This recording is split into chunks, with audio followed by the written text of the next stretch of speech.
He was told he'd never make it past the janitor's closet, let alone sit in a cockpit. They laughed at his dream, shut every door, and said a black man like him would never touch the sky. But years later, with the whole airbase watching, he descended from an F-22 Raptor and locked eyes with the very man who once called him worthless. What happened in between will break your heart, then rebuild it. Stay with us, because this is not just a story about flying. It's a story about rising when the world tries to bury you. The sun beat down on the tarmac like a hammer on steel. Heat shimmered across the runway, rising in ghostly waves. The sky was cloudless, endless, and cruelly blue. The roar of jets cracked the air, echoing across the vast expanse of the base. Tyrone Maxwell stood in the shadow of the hangar, hands clenched behind his back. His uniform was crisp, his boots polished, but his heart beat unsteady. Each thump echoed in his ears, louder than the jets overhead. He inhaled the scent of fuel, sweat, and steel. The air was thick, heavy with memory. He had walked this base before, but never like this. Never with a flight helmet under his arm. Never as the one inside the cockpit. His eyes scanned the crowd gathered near the observation tower. Rows of officers, instructors, trainees, spectators. And somewhere among them, the man who once told him, "You will never fly one of these." Tyrone could still hear the voice, cold, dismissive, spoken through a smirk. He was 17 then. Just a kid in scuffed sneakers, holding a crumpled flight camp application. He remembered the way the officer had looked at him, up and down, as if measuring him, not for his skill, but for his worth. Tyrone had not said a word back then. He had only nodded, tucked the application back in his backpack, and walked away. But today was not that day. The ground crew gave the signal. It was time. Tyrone stepped forward. Each footfall echoed in his chest. He approached the towering frame of the F-22 Raptor. Its skin gleamed under the sun like brushed silver. Every angle screamed speed, precision, power. He climbed the ladder slowly, not because of fear, but because he wanted to feel every rung, every inch of ascent. The cockpit welcomed him with familiar silence. He strapped in. Gloved fingers moved across the controls with practiced ease. Checklist, instruments, throttle, canopy, sealed. The engine roared to life beneath him, a low growl, like a beast awakening. The ground shook. The sky waited. He guided the jet to the start of the runway. Voices crackled in his headset. "Tower to Raptor 01. You are clear for takeoff." He exhaled, pushed the throttle. The world became a blur. Wheels lifted. Gravity surrendered. The earth dropped away. And Tyrone Maxwell flew. He soared above the base, wing-tipped to the sun. His shadow danced across the buildings below. Every turn was deliberate, every roll executed with elegance. And then, he brought the bird home, landing gear down, touchdown smooth. Dust curled from the tires as they kissed the runway. The F-22 slowed. Silence returned. He opened the canopy, pulled off his helmet, and stood tall in the cockpit. The crowd watched, but his eyes searched for one face. And there he was, gray-haired now. Same narrowed eyes, same pressed lips, but no smirk this time. Tyrone met his gaze, held it, longer than he had years ago. And then, he smiled. A quiet, steady smile. Not of pride, not of revenge, but of arrival. He descended the ladder, boots touching the ground with quiet finality. And the crowd parted, not out of fear, but awe, because for the first time, they did not see a boy with a foolish dream. They saw a pilot. And the sky, it had always known. It had always waited for him. The air buzzed with silence. No claps, no cheers, just stillness, as if the entire base held its breath. Tyrone walked forward, each step slow, measured.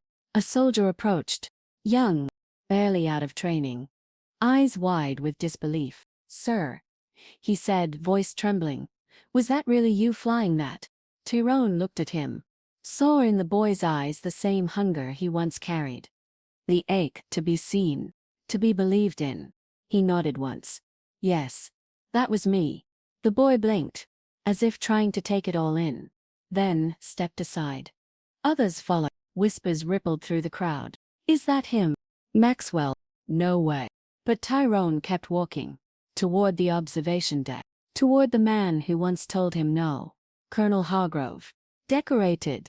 Respected. Untouchable. But now, very, very human. The colonel's eyes narrowed. Not with hate. Not with arrogance. But with confusion. He did not speak. Not at first. Tyrone stopped just 10 feet away. There was no one else in between. Only the silence. The past. And the weight of what had just happened. I remember what you said, Tyrone said calmly.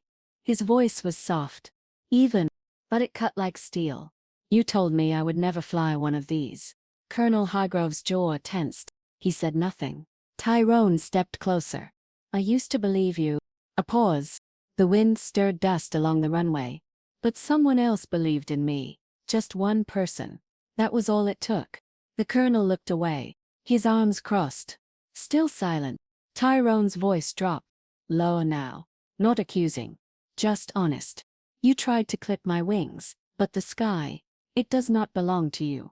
The colonel looked at him again. No anger now. Just age. And maybe regret. Tyrone turned. Walked back toward the hangar. Away from the past. Toward the future. The young trainees stepped aside once more. But now, they watched him not as a story. Not as a fluke, but as a mirror. Of what could be. A girl in uniform saluted as he passed. Tyrone paused. Returned the salute. And for the first time, he felt it. Not victory. Not vengeance. But peace. The kind that only comes after a long hard climb. The kind that lives where silence meets sky. Where doubt turns into dust. And dreams, finally, take flight. Inside the hangar, the air was cooler. Dim lights hummed above. The space was quiet, save for the creak of metal and distant footsteps. Tyrone walked to the back, past rows of equipment and grounded aircraft. He found the locker room where he once mopped floors. The smell hit him immediately. Old detergent, faint sweat, and memories. He stood there for a moment, still in his flight suit, helmet in hand. Then he reached for the janitor's closet. It squeaked open just like it always had. Inside, the mop still leaned against the corner. The same wooden handle stained from years of use. His hand brushed against it. Familiar, worn, heavy, but not with water, with memory.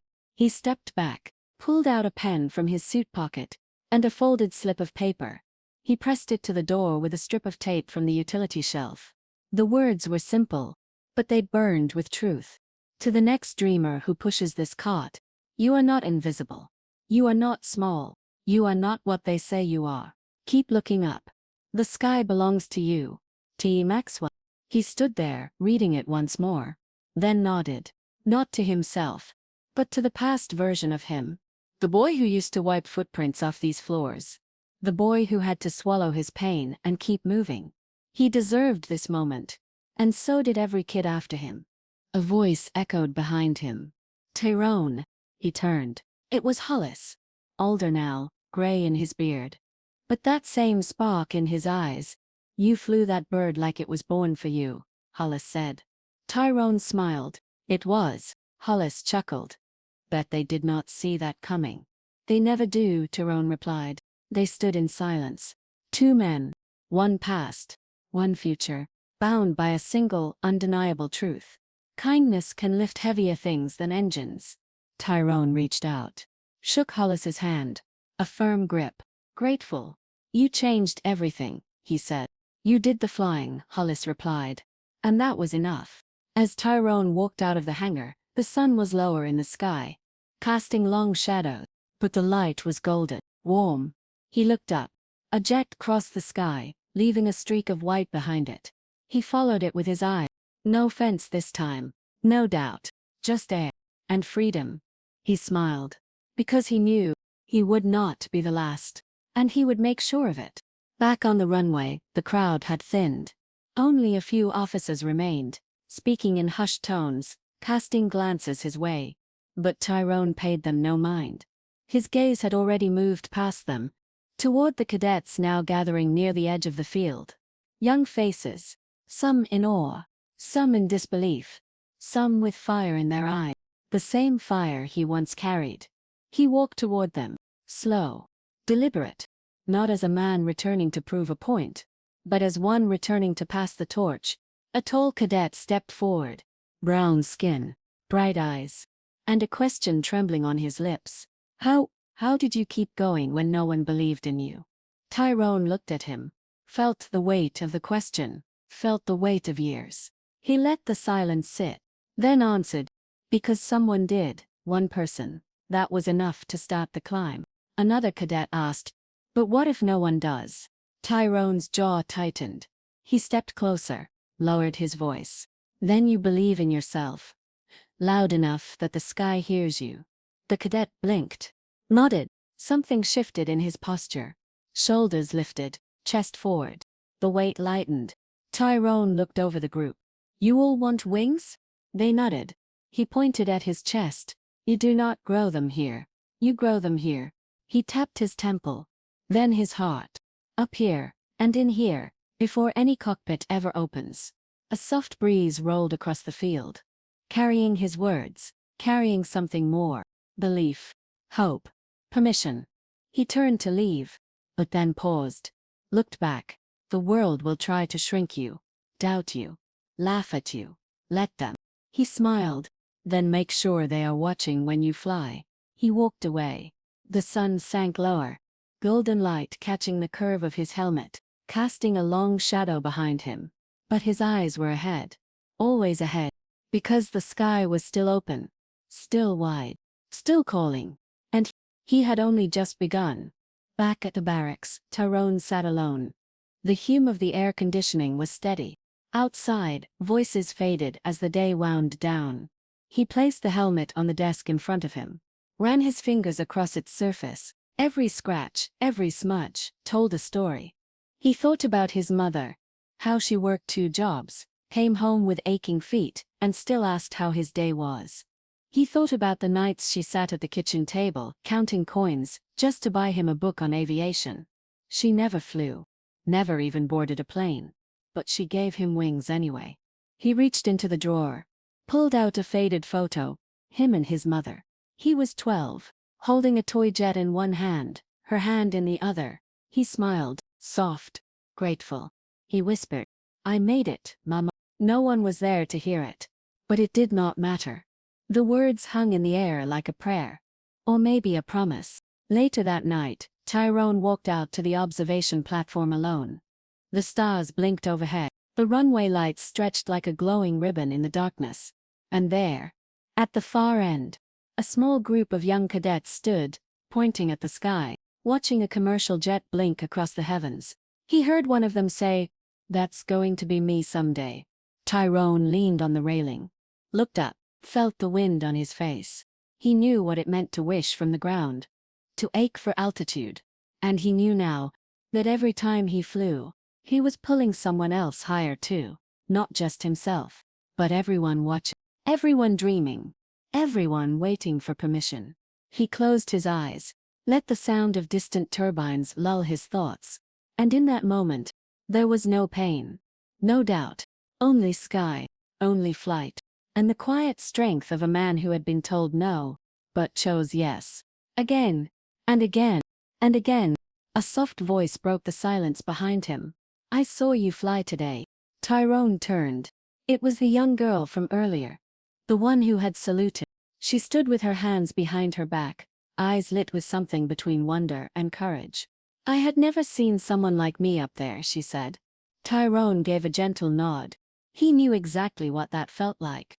The ache of invisibility. The hunger for proof. He gestured for her to join him. She stepped beside him, both of them staring up at the stars now. What is your name? He asked. Danielle, she said. Cadet first year. He nodded again. Danielle, the sky does not care who you are. It only cares if you are ready. She turned toward him, her voice barely above a whisper. But what if I mess up? Tyrone smiled.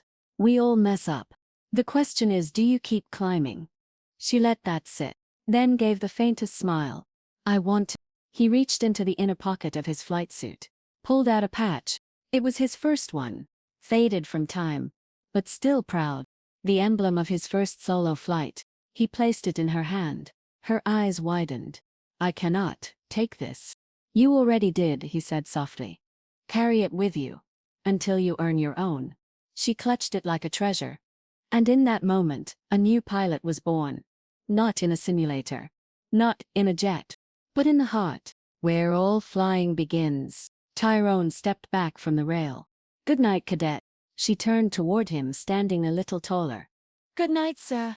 As she disappeared into the shadows, he looked up once more.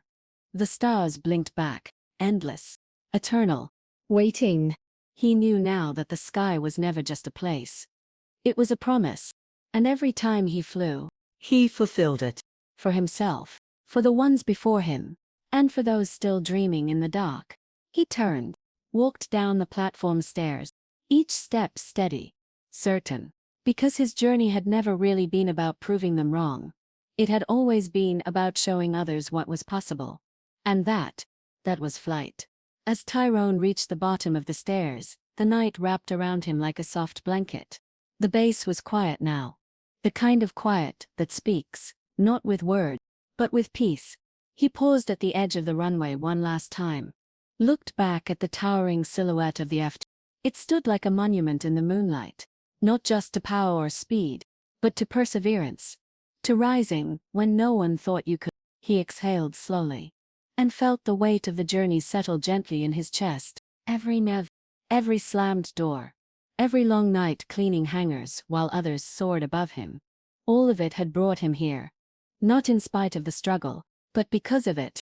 Behind him, the base lights began to dim. One by one. Tomorrow, the sky would call again. And Tyrone Maxwell would answer. Not just as a pilot, but as a symbol of what belief can do, of what kindness can build, of what courage can become. He walked toward the barracks under a canopy of stars. And as he disappeared into the dark, he left behind something brighter than any jet trail. A legacy, and a path wide open for the next dreamer to follow. So if you are watching this, and you have ever been told that your dream is too big, too high, too far, remember Tyrone. He looked up, and never looked down again. Now it's your turn. Like this video. If it moved you, share your dream in the comments. And don't forget to subscribe for more powerful true stories that prove kindness can lift anything. Even a soul. Especially a soul built to fly.